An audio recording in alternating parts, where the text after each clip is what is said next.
تو اس گراؤنڈ کے لحاظ سے یہ جلسہ ایک کامیاب جلسہ تھا۔ رہ گئی بات مریم نواز کے خطاب کی، تو یہاں یہ بات قابل غور ہے۔ نہیں سوری، ایک منٹ، آپ کی بات میں کر لوں۔ آپ نے بڑی عجیب سی منطق پیش کر دی ہے جی جی گراؤنڈ کے لحاظ سے۔ جی جی ٹھیک ہے، اب اگر وہ آ جائیں ادھر ہاکی اسٹیڈیم میں آ جائیں، یہاں تھوڑے سے لوگ آئیں، تو آپ کیا کہیں گے؟ گراؤنڈ کے لحاظ سے بڑا چارجبل کراؤڈ تھا۔ دیکھیں ہماری جو پولیٹیکل ہسٹری ہے، اس سے پہلے جناح باغ، اس سے پہلے سردار صاحب جناح باغ میں جلسے ہوتے تھے۔ جناح باغ کو جلسوں کے لیے بند کر دیا گیا، اور پھر اس کے بعد جو بڑے جلسے ہوئے ہیں اس سے پہلے ایبٹ آباد کی تاریخ میں، وہ ایبٹ آباد گورنمنٹ پوسٹ گریجویٹ کالج کے گراؤنڈ پہ ہی ہوئے ہیں۔ خیر ٹھیک ہے، جلسے پہ کافی بات ہوگی، تھوڑا سا ان کے خطاب پہ آپ روشنی ڈالیں جی۔ خیر اس پہ پھر کسی پروگرام میں بات کریں گے۔ ابھی ایک ان کا ایک اچھا سائزیبل اور چارج لیاقت گراؤنڈ آرمی پریمیسز ہے، وہاں پہ قاری صاحب آپ پوائنٹ پہ آ جائیں، آپ ان کے خطاب پہ ذرا تھوڑا پریسائزلی روشنی ڈالیں۔ میں ایک بات پہ، انہوں نے یہاں پر اپنے جو مخالف تھے، جو میں سوشل میڈیا دیکھ رہا تھا، تو وہاں پہ ایک صاحب نے پوسٹ کی کہ وہ آپ کے والد کے دیرینہ ساتھی تھے اور والد کے دوستوں کا احترام ہوتا ہے۔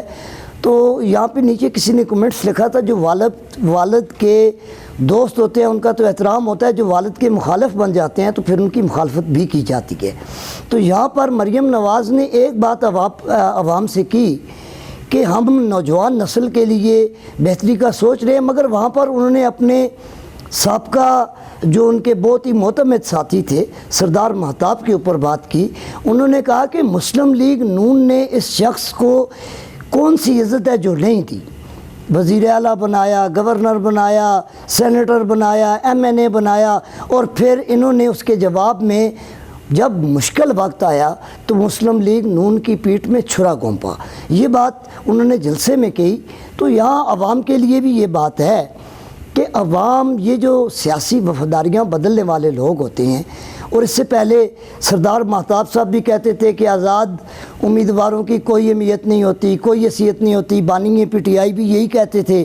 تو اب تو وہ سارے آزاد ہی ہو چکے ہیں، مقابلہ پھر بھی پی ٹی آئی اور نون کے درمیان ہوگا، لیکن اس جلسے کی وجہ سے مسلم لیگ نون کو ایج ملا ہے۔ بالکل ٹھیک ہے، اگلے کویشچن کی طرف میں آؤں گا۔ اب مینیفیسٹو پہ بات کرتے ہیں جی۔ انہوں نے کچھ مینیفیسٹو دیا ہے ناظرین، کوئی 40 صفحات پہ مشتمل وہ مینیفیسٹو تھا۔ اس پہ تو بہت سارے پوائنٹس تھے، لیکن اس میں سے جو اہم پوائنٹس ہیں وہ ہم لوگوں نے نوٹ ڈاؤن کیے ہیں اور اس پہ ہم لوگ ڈسکس کریں گے جی۔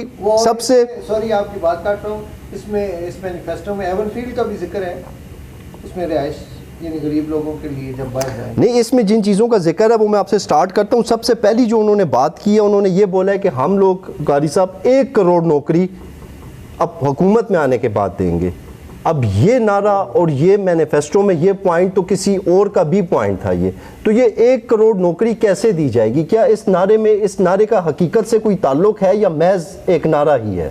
نہیں، میں تو یہ سمجھتا ہوں کہ 1 کروڑ نوکری ہم نے پہلے بھی دیکھا کہ پی ٹی آئی، بانی پی ٹی آئی جو ہے عمران خان، انہوں نے بھی ایک نعرہ لگایا تھا، مطلب 1 کروڑ ہی نوکری تھی نا سر؟ جی 1 کروڑ نہ 50 لاکھ گھر بھی تھے، 50 لاکھ گھر جی، نوکری 1 کروڑ تھی نا، تو وہ ایک ویسے ہی انہوں نے بھی ایک چھوڑا تھا۔ تو قاری صاحب آپ کو کیا لگتا ہے 1 کروڑ نوکری ملے گی؟ بالکل ہی نقل کر لی۔ دیکھیں، اگر حکمران سنجیدہ ہوں، پاکستان کے اندر بہت پوٹینشل ہے۔ آپ پرائیویٹ سیکٹر کو دیکھیں، ساری نوکریاں پوٹینشل کا تو ہمیں پتہ ہے، لیکن اس نعرے کا حقیقت سے کتنا تعلق ہے؟ کو سیو کر رہے ہیں نا، ان کی بات کو سیو کر رہے ہیں۔ میں یہی کہہ رہا ہوں، جس طرح بانی پی ٹی آئی نے کہا تھا کہ ہم 1 کروڑ نوکریاں دیں گے، 50 لاکھ گھر دیں گے، وہ دیکھیں کچھ نعرے ہوتے ہیں لوگوں کو اپنی طرف اٹریکٹ کرنے کے لیے، مگر یہاں پر میں یہ بات مداری کرتے ہیں، جو ڈگی لے کر وہ سر یہ کرنے کے لیے آج کل دھوکہ ہوا سر 8 فروری تک آپ کو مختلف سیاسی مداری میدان میں نظر آئیں گے، تو یہ سیاسی شعبہ بازیاں ہوتی ہیں، ٹھیک ہے، اگلے پوائنٹ بازیاں ہوتی ہیں۔ 1 کروڑ نوکری کی بات اگر متیب کی جائے نا، تو پاکستان کے اندر اگر پرائیویٹ سیکٹر اور جو گورنمنٹ سیکٹر ہے انڈسٹری لگائی جائے. آپ دیکھیں نا شہباز شریف اور نواز شریف کا ایک ٹریک ریکارڈ رہا ہے کہ جب سے انہوں نے گورنمنٹ سنبھالی ہے پاکستان کی اکانومی کو انہوں نے اسٹرینتھن کیا ہے, اور اگر یہ تسلسل رہتا تو پھر دیکھیں نا جب بھی کوئی یہاں پہ پوائنٹ آ جاتا ہے پاکستان کی اکانومی کب اسٹرینتھن ہوئی ہے میاں محمد نواز شریف کے ٹینیور میں.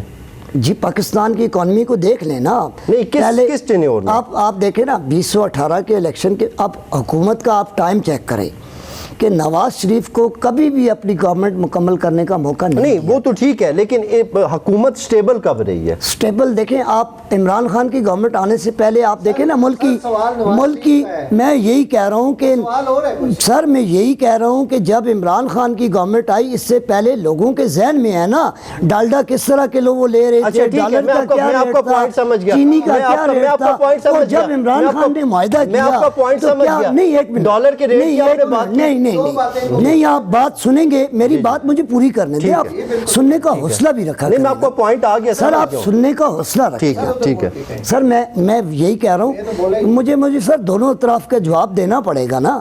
دیکھیں آپ ڈالر کے ریٹ کو دیکھ لیں نا, نواز شریف کے ٹائم میں ڈالر کا کیا ریٹ 104 روپے, تو عمران خان نے جب گورنمنٹ سنبھالی قاری صاحب ایک منٹ سردار ایک منٹ میں سمجھ گیا ہوں. اب مجھے یہ بتائیں کہ پھر نواز شریف کے ٹینیور سے پہلے 2008 سے 2013 تک زرداری کے ٹینیور میں ڈالر کتنے کا تھا؟ مشرف کے دور میں کیا تھا؟ میں یہی کہہ رہا ہوں نا, یہ باتیں پاکستان جب بنا تھا تو تب ڈالر 2 یا 3 روپے کا تھا. پاکستان میں مہنگائی آج کا مسئلہ نہیں ہے, یہ 75 سال کا مسئلہ ہے. 75 سال کا مسئلہ ہے, مگر یہ جو مہنگائی بہت زیادہ بڑی ہے نا, یہ بہت زیادہ بڑی ہے ان پچھلی 2 گورنمنٹس میں بڑی ہے. نہیں یہ پی ڈی ایم کے دور میں سر پی ڈی ایم تو وہی کاٹ رہی تھی نا جو آپ کے دیکھیں پی ڈی ایم تو وہ فصل کاٹ رہی تھی جو بانی پی ٹی آئی بو کے گئے تھے. اچھا اب اس میں پی ٹی آئی پھر وہ کاٹ رہے تھے جو یہ بو کے گئے تھے. جی ظاہر ہے مصنوعی سسٹم ہے نا, مصنوعی مہنگائی ہے. دیکھیں نوٹ چھاپتے ہیں سر, میری بات نوٹ چھاپنے سے سر میری بات سن لینا, میری بات سے افراط زر کی مہنگی ہے. اچھا خیر اگلے پوائنٹ بالکل آپ دیکھیں جب بانی پی ٹی آئی عوام کے پاس گئے تھے 2018 میں تو انہوں نے ایک بہت بڑی واضح بات کی تھی کہ میں خودکشی کر لوں گا, میں آئی ایم ایف کے پاس نہیں جاؤں گا. آپ کو یاد ہوگا. اچھی بات مگر جانا پڑا. کیوں جانا پڑا؟ اس لیے جانا پڑا مجبوری تھی نا, کہ پاکستان کی ہسٹری کو دیکھ لینا, پاکستان کی پوری 75 سال کی ہسٹری. خیر قاری صاحب آپ کا اس پوائنٹ, اگلے پوائنٹ پہ آتے ہیں. مہنگائی کے حساب سے ناظرین پی ایم ایل این کا جو مینیفیسٹو میں پوائنٹ آیا, انہوں نے یہ بولا اس ٹائم جو مہنگائی ہے وہ 40% ہے. انہوں نے یہ کہا ہے کہ ہم اپنے ٹینیور میں آنے کے بعد مہنگائی کو انفلیشن کو 8% کر دیں گے. 46% نہیں ہے مہنگائی, 40% ایک عمومی وہ اس کا سامنے پیکس آ ہے. چلیں 46 کر لیں ٹھیک ہے, لیکن انہوں نے بولا ہم 8% پہ لائیں گے. تو یہ 8% پہ انفلیشن کو کیسے لائیں گے؟ کیا یہ جو ایک پوائنٹ ہے یہ حقیقی پوائنٹ ہے یا یہ بھی محض ایک سیاسی نعرہ ہے؟ سر یہ بھی ایک کارڈ ہے, اس پہ تو میرے خیال میں بولنا ہی فضول ہے, اپنی انرجی ضائع. چلیں قاری صاحب کی رائے لے لیتے ہیں. قاری صاحب آپ کی. دیکھیں میں یہ بات مجھے نہیں آتا, نہیں جادو کسی کو بھی نہیں آتا, لیکن اگر مینجمنٹ سسٹم کو بہتر کیا جائے, اگر پاکستان کے اندر نہ وسائل کی کمی ہے نہ ٹیلنٹ کی کمی ہے, مگر اگر کمی ہے تو واحد اس چیز کی کمی ہے کہ پاکستان کو اچھے حکمران کی ضرورت ہے جو پاکستان کو بحرانوں سے نکال سکے. اب یہ ملک انتقامی سیاست کا متحمل نہیں ہو سکتا. اب یہ تمام سیاسی جماعتوں کو میں یہاں پہ یہ کہوں گا کہ جس طرح بی بی بے نظیر بھٹو اور نواز شریف صاحب نے میثاق جمہوریت سائن کیا تھا, اب جو دیکھیں اب یہ کسی نے بھی نہیں توڑا. ووٹ کو عزت دو, کسی نے بھی نہیں توڑا. ووٹ کو عزت دو کا نعرہ کس کا موجود ہے؟ میں کہہ رہا ہوں کہ بحالی جمہوریت کے بعد پاکستان کے اندر تمام جمہوری گورنمنٹوں کو اپنا ٹینور پورا کرنے کا موقع ملا. میثاق جمہوریت پہ معاہدہ ہوا, اچھا چلو ہے جی مان کے دے, لیکن بات تو سنیں نا. اچھا بات سنیں, وہ بات یہ ہے کہ میں نہ مانوں, آپ نہ مانیں. اچھا نہیں سردار صاحب اگلے پوائنٹ کی طرف آتے ہیں. ایک بڑا اچھا جو مجھے ان کے مینیفیسٹو میں چیز لگی ہے وہ یہ کہ انہوں نے بولا ہے کہ ہم اسٹوڈنٹ یونین کو دوبارہ سے سٹارٹ کریں گے. کیونکہ اصل سیاستدان بنتا ہی انہی یونین سے ہے. تو اس کا ریوائول پہ انہوں نے بات کی ہے قاری صاحب, یہ ایک بڑا ریئلسٹک اور بڑا پریکٹیکل پوائنٹ مجھے لگا. اچھا اس میں آپ بات بتاؤں, دیکھیں اب کتنے عرصے کے بعد یاد آیا ان کو اسٹوڈنٹس یونین, ان کو 13 سے 18 تک یاد نہیں آیا یہ یونینز کا نعرہ. ابھی انہوں نے دیکھا ہے کہ یوتھ کدھر جا رہی ہے, ایک دوسری پارٹی کی طرف منتقل ہو رہی ہے. اچھا یہ یوتھ کو اٹریکٹ کرنے کے لیے, یوتھ کو اٹریکٹ کرنے, اب دیکھیں نا ہم نے بڑے حیران ہوتا ہوں, میں دیکھتا ہوں شہباز شریف صاحب اس دن وہ یونیورسٹی میں گئے ہوئے تھے, بیٹھ کے یونیورسٹی میں اس پہ بات کی تھی ہم نے. بالکل جی آپ بات کی تھی, تو بڑا عجیب سا لگا تھا کہ فرسٹ ٹائم ان کو. آپ کا پوائنٹ آگے قاری صاحب, آپ اسٹوڈنٹ یونین کو کیسے دیکھتے ہیں؟ دیکھیں ہم نے خود اسٹوڈنٹ پالیٹکس کی ہے. نہیں وہ تو ہمیں پتہ ہے, لیکن میں یہاں پہ یہ اپنے ناظرین کو بھی بتانا چاہوں گا کہ اسٹوڈنٹ یونین سے جو لوگ بھی آگے آئے ہیں, آپ اس کی مثال دیکھ لیں, شیخ رشید صاحب ہیں, جاوید ہاشمی صاحب ہیں, لیاقت بلوچ صاحب ہیں, خواجہ سعد رفیق صاحب ہیں, آپ کے مراد سعید ہے, آپ کی علی محمد خان کو دیکھ لیں. ہر جماعت کے اندر وہ جو جینون جینون پولیٹیشین لیڈرشپ ہے وہی ہے جو گراس روٹ لیول سے اوپر آئے. بالکل ٹھیک ہے. اچھا اور یہ بہت اچھی بات ہے کہ اسٹوڈنٹس کو بھی اپنے لیڈر چن کے اپنی کاؤنسلنگ کے لیے اپنے نمائندے چننے کا حق دیا جائے. بالکل ٹھیک ہے. اور یہ آپ کے لیے اطلاع کے لیے ایک بات اور بھی عرض کروں, جب پنجاب میں مسلم لیگ نون کی گورنمنٹ تھی تو انہوں نے اسٹوڈنٹ یونین کو بحال کیا تھا. بالکل ٹھیک ہے. اچھا قاری صاحب ایک اور چیز پہ میں آ جاؤں گا, یہاں پہ ان کے مینیفیسٹو میں ایک چیز ہے کہ یہ نیب کو ختم کرنا چاہتے ہیں. یہ واضح طور پہ لکھا ہوا ہے کہ نیب کو ختم کریں گے, کوئی اور ایسے ادارے بنائیں گے جو کہ فعال ہو. تو نیب کو ختم کرنے کا یہاں پہ کیا مقصد ہے؟ دیکھیے نیب آپ مجھ سے پوچھیں. جی آپ پہلے دے دیں, بس چھوٹا سا اس پہ جواب آنا چاہیے, پروگرام کا وقت بالکل ختم ہو رہا ہے. آپ نے تو نقطہ ایسا رکھتی ہے کہ چھوٹا سا جواب بس دریا کو کوزے میں بند کر لیں. سر جی حضرت عمر رضی اللہ تعالیٰ عنہ سے سوال ہو گیا تھا دوسری چادر کدھر سے آئی ہے. تو اس دن میں نے کیپ کی بات کی تھی تو قاری صاحب کہہ رہے تھے یہ ریلیونٹ کویسچن نہیں ہے. ہم اپنی زبان میں کہتے ہیں نا پاک جلنا تو ہمارنا, وہ تو ہم مار گئے تھے نا.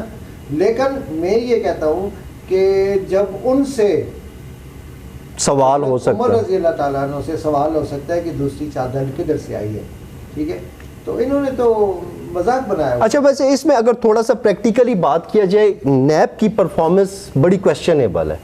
مجھے ابھی تک میرے سامنے کوئی ایسی ان کی مطلب سزا اور جزا کا سسٹم نہیں آیا. اس کو موسٹلی جو ہے وکٹمائزیشن کے لیے یوز کیا جاتا ہے, یہ میاں صاحب خود بھی کہہ چکے ہیں. تو ہو سکتا ہے کہ اس وجہ سے یہ بھی ایک پوائنٹ ہے نا. نہیں مجھے یہ جرد ہے, دوسرا جو ادارہ بنائیں گے اس میں آسمان سے فرشتے آ کے ادھر اپوائنٹ ہوں گے, وہ بھی تو یہی لوگ ہوں گے. اچھا بالکل ٹھیک ہے, بالکل ٹھیک ہے. ناظرین میں اس پہ بات کرنا چاہوں گا کہ بیسیکلی نیب پولیٹیکل انجینئرنگ کے لیے استعمال ہوئی ہے. نیب نے کون سے ان مافیا کے ایجنٹوں کو کیفر کردار تک پہنچایا, کون سی منی لانڈرنگ روکی, نیب نے کون سی ایسی کرپشن کے میگا کلپریٹس کو پکڑا. بیسیکلی نیب ایک آمریت کے دور کا بنا ہوا ادارہ تھا اور جنرل مشرف نے اور دیگر آمروں نے اس کو سیاسی لوگوں کے خلاف انتقامی حربے کے طور پر استعمال کیا. نیب تو ابھی بھی بڑے اہم سیاسی مقدمات میں بڑے وہی کہہ رہا ہوں کہ اگر نیب دیکھیں نا عمران خان کے, آپ عمران دیکھیں نا نیب کے چیئرمین کام نہیں کرتا. سر یہ بڑا آپ نے امپورٹنٹ پوائنٹ اٹھایا ہے. نیب دیکھیں بات سنیں, آپ کو میں بتا رہا ہوں نا سر, میں بتا رہا ہوں نا کہ نیب کو اس سے پہلے انہوں نے پولیٹیکل انجینئرنگ کے لیے استعمال کیا. اور کیا آپ کے صوبوں کے اندر کیا اینٹی کرپشن ڈپارٹمنٹ موجود نہیں ہے؟ جی بالکل موجود ہے. آپ کی فورس کے اندر باقاعدہ ایک یونٹ موجود ہے, اس کا تو ہمیں پتہ ہے, اینٹی کرپشن ہے, اس کا تو ہمیں پتہ ہے. لیکن نیب کا جو کام ہے, جب صوبے 18ویں ترمیم کے بعد خود مختار ہیں تو پھر یہ نیب کی کیا ضرورت پڑی جب آپ کی اینٹی کرپشن کی فورسز موجود ہیں. ساتھ یہ بھی مذاق ہوا تھا کہ یہ 50 کروڑ سے اوپر جو نہیں کم جو ہوگا اس کو نہیں کیا جائے گا.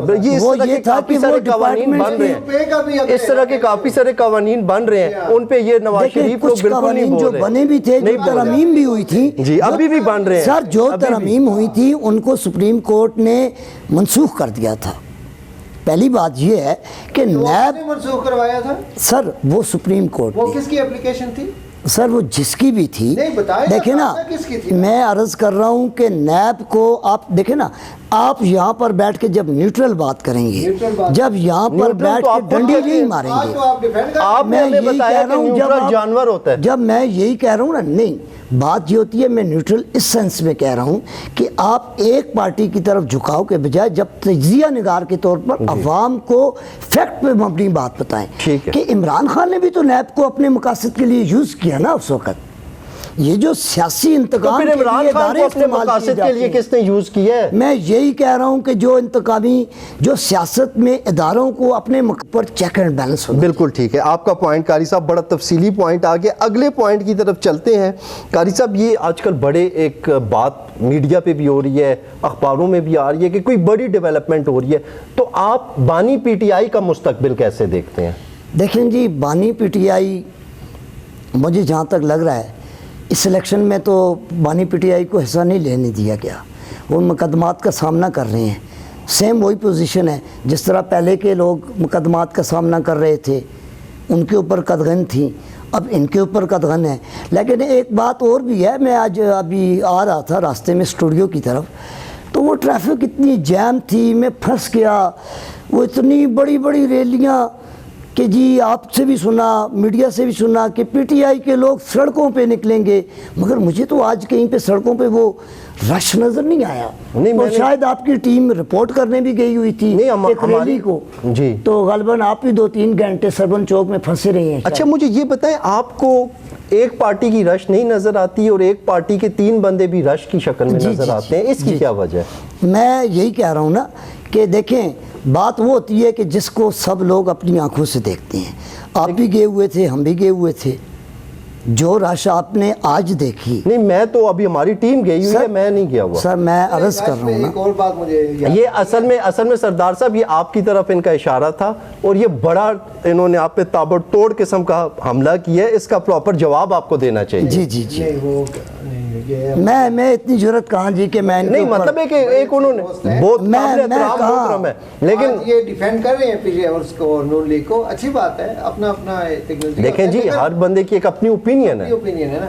رات ہمارے ملک میں جمہوریت ہے, جب ہم وزٹ کرتے ہیں نا جی, مجھے ایک بات کی سمجھ نہیں آ رہی جی جی کہ ان کے الیکشن آفیسز میں یہ کھانے لگے ہوئے ہیں. جی جی, آلو گوشت چل رہا ہے, لنگر چل رہا ہے, پورا لنگر چل رہا ہے, 20 جاتے ہیں 20 آتے ہیں. خدمت کے لیے تم کس لیے ان کو کھانا کھلاتے؟ سر یہ آپ نے بہت امپورٹنٹ نقطہ اٹھایا ہے قاری صاحب, آپ اس چیز پہ روشنی ڈالیں کہ جس ٹائم بھی الیکشن آتے ہیں تو یہ جو لنگر چلنے لگ جاتے ہیں, دعوتیں چلنی, تو جو بندہ کے آفیسز سمیت جماعت اسلامی کے تو جو بندہ اس طرح کی دعوتیں کھانے دے رہے ہیں اتنے ایکسپینسو, یہ کیوں کر رہے ہیں؟ سردار صاحب کا بڑا امپورٹنٹ کویسچن ہے, کیا یہ لوگوں کے مفادات کے لیے کھلا رہے ہیں یا اس کی کیا وجہ ہے؟ ہم نے اپنے پچھلے پروگرام میں بھی یہ بات کی تھی کہ یہ جو الیکشن سے پہلے آپ یوں سمجھ لیں نا کہ الیکشن واسطے انہیں الیکشن تو پہلے سارے, میں وہ جملہ نہیں استعمال کرنا چاہتا, لیکن اس کے بعد یہ کسی کو بیٹا بھی نہیں مانتے. الیکشن کی آپ پرچی جب ڈال دیتے ہیں نا تو یہ سیاسی لوگ نہ ہی آپ کو یہ لنگر خانے نظر آئیں گے, نہ ہی یہ دعوتیں نظر آئیں گی, پھر ان کو ڈھونڈنا پڑے گا آپ کو. اچھا اس کا مطلب ہے کہ اس میں پولیٹیشینز کا اپنا مفاد ہے, آپ یہ کہنا چاہ رہے ہیں عوام کے مفاد کے لیے کوئی بھی نہیں؟ یہ دیکھیں نا, ایک بات یہ ہے کہ اگر اور یاد آ گئی جی, چلیں ایک بات اور یاد بڑی زبردست آپ سے میں پوچھوں گا, جی جی آپ سے بھی پوچھوں گا پلیز. بلاول کی ایک بات بڑی زبردست مجھے اچھی لگی ہے. دیکھیں نا جس نے اچھی بات کی ہے اس کو آدمی اپریشیٹ کرے. انہوں نے زبردست ایک بات کی ہے, تو انہوں نے مناظرے کا چیلنج دے دیا نواز شریف. جی جی, اور میرے خیال میں نواز شریف 3 بار کے وزیر اعظم ہیں, ان کو تو چیلنج ایک دم قبول کر کے آنا چاہیے تھا. ٹی وی سارے لائیو براڈ کاسٹ ہو, اسٹوڈیوز میں بیٹھے لائیو سامنے مناظرہ ہو, تو کیا اس پروگرام کا وقت ختم ہو گیا. ناظرین پروگرام کا وقت ختم ہو گیا. ناظرین اس پہ پروگرام کا وقت ختم ہو گیا. اس کے پارٹ 2 میں یہ گفتگو یہیں سے سٹارٹ ہوگی. اجازت دیجیے, اللہ حافظ.